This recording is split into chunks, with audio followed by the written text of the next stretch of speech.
నమస్కారం. Welcome to our channel. నేను పద్మిని. ప్రస్తుతం మనం మల్కాజ్గిరిలోని శ్రీ వల్లభ గణపతి దేవాలయంలో ఉన్నాము. ఈ దేవాలయంలో ప్రధాన అర్చకులు మన మురళీధర్ శర్మ గారు. ఈ దేవాలయం గురించి మాట్లాడితే అత్యంత శక్తివంతమైన దేవాలయం అని ఖచ్చితంగా చెప్పుకోవచ్చు. కొన్నేళ్ల నాటి దేవాలయము.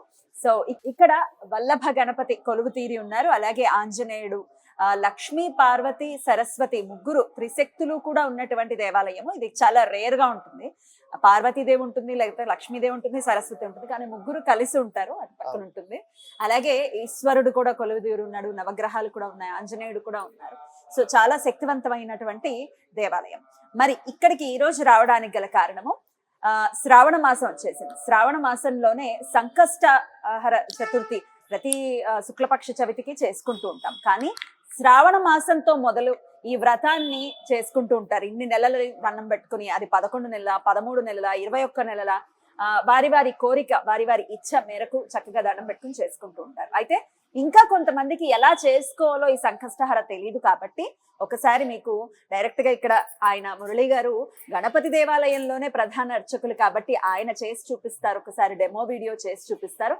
చక్కగా చేసుకుంటారన్న ఉద్దేశంతో నేను ఇక్కడికి రావడం జరిగింది. ముందుగా మురళి గారికి నమస్కారం చెప్తా. నమస్కారం మురళి గారు. మహాదేవ శ్రీమాత్ర నమః. చాలా చాలా కృతజ్ఞతలు.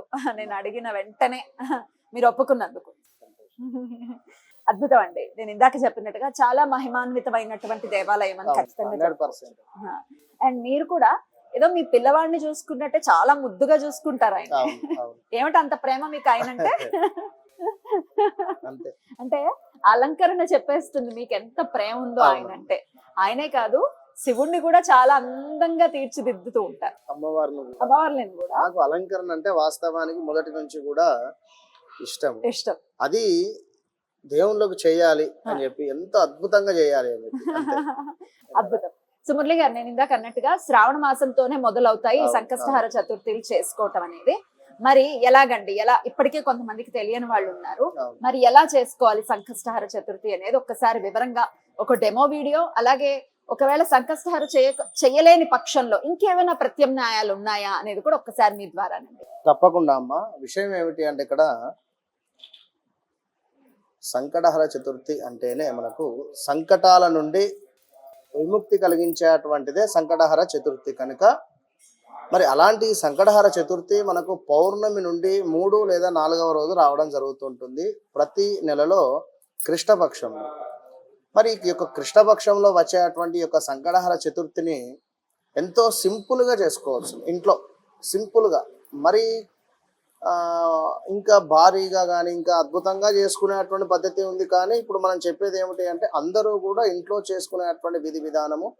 అయితే ఇక్కడ ఒక 3 నెలలు లేదా మనకు 11 నెలలు, 21 నెలలు ఈ విధంగా చేయాలి. మధ్యలో ఏదో 1 నెల లేదా 4 నెలలు ఇలా ఉండదు. చేస్తే 3 నెలలు చేయండి. లేదు అన్నటువంటి సందర్భంలో 11 నెలలు లేదా 21 నెలలు చేయాలి ఖచ్చితంగా కూడా. అయితే ఏదో ఉపవాసం ఏదో ఉంటున్నాము అనేటువంటి భావన, అంతేగాని మరి వీరికి అసలు ఎట్లా చేయాలి అనేటువంటిది చూసుకున్నట్టయితే, ఈ విధంగా ఒక ఎరుపు రంగు వస్త్రాన్ని తీసుకోవాలి. 1 మీటర్ ఉండేటువంటి ఒక ఎరుపు రంగు లేదా తెలుపు రంగు వస్త్రం, ఎరుపు రంగు లేదా తెలుపు రంగు వస్త్రాన్ని తీసుకొని చక్కగా కూడా ఇందులో చిటికెడు పసుపు కుంకుమ వేయండి. మీరు మీ చేతులు వేయండి. మధ్యలో పసుపు కుంకుమ వేయండి. అంటే ఇది పూజా విధానం కాదు, ఇంకొక మీరు ముడుపు విధానాన్ని చెప్తున్నారు. ఇదే సంకష్ట రోజు చేసేటువంటి పూజలో ముడుపు స్వామి వారికి.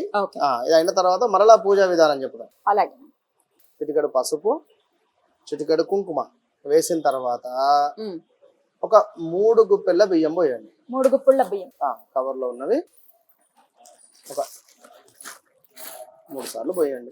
జాగ్రత్త, మెల్లగా. మనసులో ఎందుకోసం చేస్తున్నాము అనేటువంటిది చాలా మస్ట్, చాలా అవసరం. ఇది ఎందుకోసం చేస్తున్నాం అనేది అవసరము ఖచ్చితంగా కూడా. దేనికోసం చేస్తున్నాం అనేది తప్పకుండా సంకల్పించుకోవాలి. అదే మనస్సులో ప్రతిసారి అనుకుంటూ మీరు ఒక 3 పిరికలంతా బియ్యం పోయండి. గుప్పిళ్ళంతా పోసారు కదా. పోసిన తర్వాత చక్కగా కూడా ఒక తమలపాకు సమర్పించండి. జాగ్రత్తగా తమలపాకును 2 తమలపాకులు పెట్టండి. మధ్యలో పెట్టేసి ఒక వక్క ఒక ఖర్జూరం కూడా పెడుతున్నాం ఆ. అంతేనండి. అంతే. అండ్ స్వామి వారికి మరి దక్షిణ పెట్టాలి ఖచ్చితంగా కూడా. ఇదిగోండి ఒక దక్షిణ పెట్టేసేయండి స్వామి వారికి. దక్షిణ కూడా పెడుతున్నాం మన ఇది ఓపిక. మన శక్తి కొలది. ఇగో ఇంత అంత అని కాదు, అక్కడ ఎంత పెట్టినా తక్కువనే కనుక ఆ విధంగా దక్షిణ పెట్టేసి దీనిని ఒక ముడుపు లాగా కట్టేసే. ఫస్ట్ దీని నుంచి దీనికి కదండి. అంతే, ఒక ముడుపు లాగా కట్టుకోండి.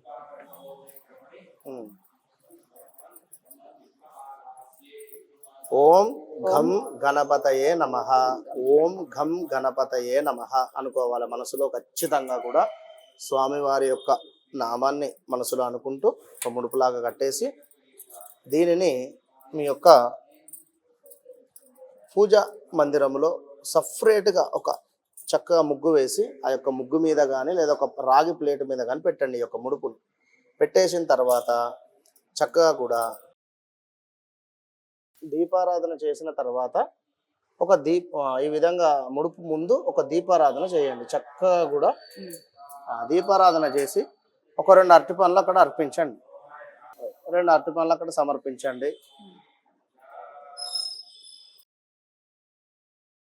అరటి పండ్లు స్వామివారికి సమర్పించేసి నమస్కారం చేసుకొని చక్కగా కూడా గరికను తీసుకొని దేవాలయానికి వెళ్ళిపోండి.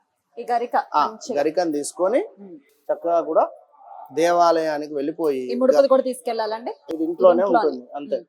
గరికను తీసుకొని చక్కగా కూడా దేవాలయానికి వెళ్ళి దేవాలయం చుట్టూ కూడా ప్రదక్షిణ చేసి, ఎన్ని ప్రదక్షిణాలు అంటే మరలా ఇక్కడ 21 లేదా 11 ప్రదక్షిణాలు ఖచ్చితంగా చేయాలి. చేసి స్వామివారికి అర్చన చేయించుకోండి.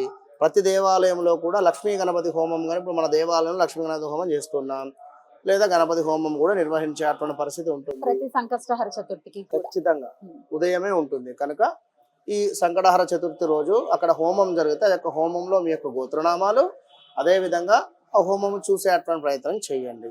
ఈ విధంగా ఎవరైతే చేస్తారో సింపుల్ రెమెడీ ఇది. ఎందుకంటే పెద్దగా పూజలు మంత్రాలు ఏమీ లేవు. దీని వలన స్వామివారు 100% కూడా మురిసిపోయి తప్పకుండా మీ కోరిక నెరవేరేటువంటి పరిస్థితి ఉంటుంది.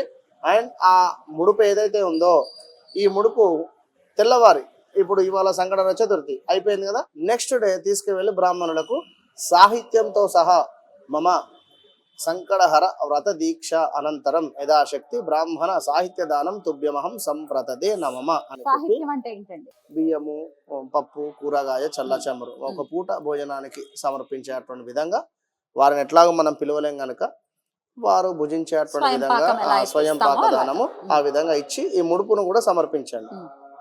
ఈ విధంగా ఎవరైతే చేస్తారో తప్పకుండా కూడా మనం చెప్పినటువంటి విధంగా 3 నెలలు కానీ లేదా 6 నెలలు కానీ లేదా మనకు 11 నెలలు కానీ 24 నెలలు 21 నెలలు కానీ అయితే ప్రతి నెల కూడా ఇలాగే ముడుపు కట్టాలి, తీసుకువెళ్ళి నెక్స్ట్ డే ఇవ్వాలి. రైట్. అయితే ఇది పూజ చేసుకునే ఇప్పుడు మేము ఉపవాసం ఉండలేకపోతున్నామండి, లేకపోతే ఇంకేవో కారణాలు ఉన్నాయి, ఈ కొత్త పూజలు చేస్తామని ఇంట్లో అనటం, ఇట్లా ఏవైనా కారణాలు ఉండొచ్చండి. అప్పుడు కేవలం ఈ ముడుపు మాత్రమే సమర్పించి స్వామివారికి మీరు అన్నట్టుగా చేయొచ్చు. ఎందుకంటే నెక్స్ట్ వీడియోలో మనం వీళ్ళకి ఎట్లా ఏమిటైనా చూపించుదాం. అది ఇది సింపుల్ గా అందరూ చేసుకోవచ్చు. ఎందుకంటే మాకు చేసినా చేయకుండా ఇది సంకటహర చతుర్థి ముడుపు, ఇది మోస్ట్ పవర్ఫుల్ ఇది కనుక ఇది ఈ ముడుపు కట్టినట్టయితే అద్భుతమైన ఫలితం ఉంటుంది. మర్నాడు శుక్రవారం పొద్దున్నే ఇచ్చేయమంటారా? అవును. ఏదైతే ఇప్పుడు గురువారం సంకష్ట అయింది, నెక్స్ట్ డే శుక్రవారం అయింది అంతే. లేదు ఆదివారం వచ్చింది, సోమవారం తీసుకువెళ్ళండి. ఎప్పుడైనా చవితి తిథిని మనకు ప్రదోష కాలంలో ఉండేటువంటి విధంగా చూసుకోండి, అదే ఇంపార్టెంట్. ప్రదోష కాలంలో చవితి ఉన్నప్పుడు మాత్రమే ఈ ముడుపును కట్టుకుని మనం ఎలాగో మన ఛానల్లో గుర్తు చేస్తూనే ఉంటాం, ఫలానా రోజు వస్తోంది అని చక్కగా ఫాలో అవ్వచ్చు. అద్భుతం మురళి గారు. ఇంకొక తరుణోపాయాన్ని ఖచ్చితంగా సూచించారు ఏం చేయొచ్చు అనేది. మీరు అన్నట్టుగా ఒక 3 నెలల్లో లేకపోతే 11 నెలలో 21 నెలలో చేసుకోమన్నారు. అయితే ఇప్పుడు 2వ నెల అడ్డొచ్చింది అనుకోండి, మరో నెల చేసుకోవచ్చా, లేకపోతే మొదటి నుంచి మొదలు పెట్టాలి? చేసుకోవచ్చు. 3 లేదా 5 లేదా 6 నెలలు, 5 months లేదా 6 లేదు అనుకుంటే మనకు ఈ యొక్క 11, 21 నెలలు అని చెప్పుకున్నాం కదా.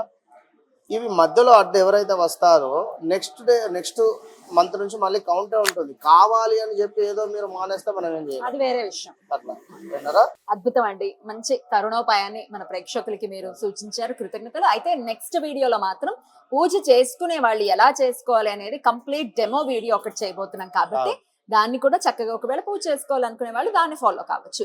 లేదు చేయలేము అనే వాళ్ళు చక్కగా ఈ ముడుపు ఇంకొక ఆప్షన్ ఉంది కాబట్టి, తరుణోపాయం ఉంది కాబట్టి దీన్ని ఫాలో అవ్వచ్చు.